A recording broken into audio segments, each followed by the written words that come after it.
નમસ્કાર, YNN ન્યૂઝમાં આપનું સ્વાગત છે। સમાચારમાં વાત કરીએ તો વડોદરા મહાનગરપાલિકાના સયાજગંજ વિધાનસભાના વોર્ડ નંબર 8, 9 અને 11માં ગુજરાત સરકાર વડોદરા મહાનગરપાલિકા તથા ધારાસભ્યની સંયુક્ત ગ્રાન્ટમાંથી વિકાસના 72 જેટલા સોસાયટીના કામોનું અંદાજિત 10.6 કરોડના ખર્ચે ખાતમુહૂર્ત કરવામાં આવ્યું। સ્વર્ણિમ ગ્રાન્ટમાંથી વિકાસના 6 કામોનું 2.1 કરોડના ખર્ચે ખાતમુહૂર્ત કરવામાં આવ્યું। સયાજગંજ વિધાનસભાના વોર્ડમાં આવતા વોર્ડ નંબર 8, વોર્ડ નંબર 9 અને 11માં ગુજરાત સરકાર અને વડોદરા મહાનગરપાલિકા તથા ધારાસભ્યની સંયુક્ત ગ્રાન્ટમાંથી 72 જેટલી સોસાયટીઓમાં વિકાસના કામો કરવામાં આવશે। 10.6 કરોડના ખર્ચે આજે ખાતમુહૂર્ત કરવામાં આવ્યું હતું, જે વિકાસના કામો કરશે।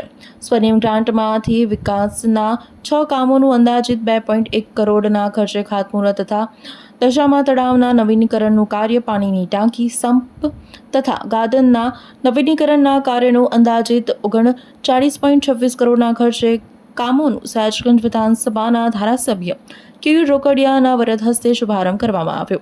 ડેપ્યુટી મેયર ચિરાગ બારોટ, પૂર્વ મેયર ભરત ડાંગર, પૂર્વ ધારાસભ્ય જીતુ રોકડિયા, શિક્ષણ સમિતિના ચેરમેન આદિત્ય પટેલ, શહેર ભાજપના કારોબારી સભ્ય પૂર્વ કાઉન્સિલર રાજુ શાયરે, વોર્ડ નંબર 8, 9 અને 11ના કાઉન્સિલરો, પ્રમુખ, મહામંત્રી સહિતના સંગઠનના હોદ્દેદારો ઉપસ્થિત રહ્યા હતા। દશામા તળાવના બ્યુટિફિકેશન માટે અંદાજિત 39 કરોડના ખર્ચે કામ થવાનું છે। અગાઉ ગુજરાતના મુખ્યમંત્રી ભૂપેન્દ્ર પટેલના હસ્તે ખાતમુહૂર્ત કરવામાં આવ્યું હતું।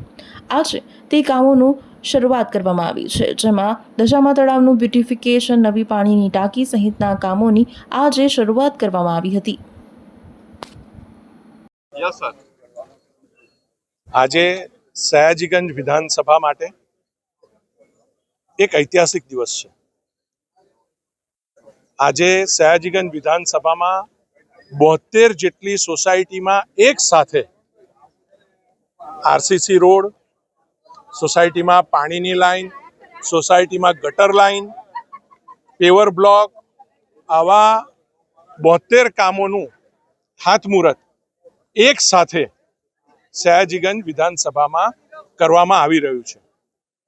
આ ખાતમુહૂર્ત વડોદરા મહાનગરપાલિકા એક ઝોનનો ઇજારો 8-10 કરોડ રૂપિયા વર્ષનો કરતું હોય છે, ત્યારે 10 કરોડનું એક સાથે કામનું ખાતમુહૂર્ત એ જ ઇજારા પૈકી જ્યારે કરવામાં આવે છે, તો આ ઐતિહાસિક દિવસ વડોદરા શહેર માટે પણ છે। 72 સોસાયટીના આશરે 15,000 નાગરિકોને, એટલે કે 72 સોસાયટી અને 6 સ્વર્ણિમની ગ્રાન્ટના 15,000 નાગરિકોને આ કામથી લાભ થવાનો છે।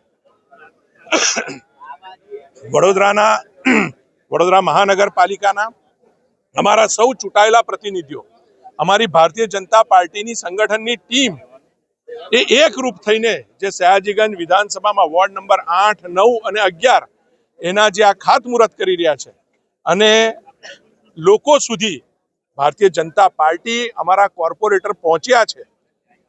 એક લોકોની સુવિધામાં એક 4 ચાંદ લાગવા જઈ રહ્યા છે, લોકોની સુવિધામાં વધારો થઈ રહ્યો છે। તો આ દિશાની અંદર હું તમામ ચૂંટાયેલા કાઉન્સિલર, અમારી સંગઠનની ટીમને ખૂબ ખૂબ અભિનંદન, આભાર વ્યક્ત કરું છું। Subscribe now and press the bell icon. Never miss an update.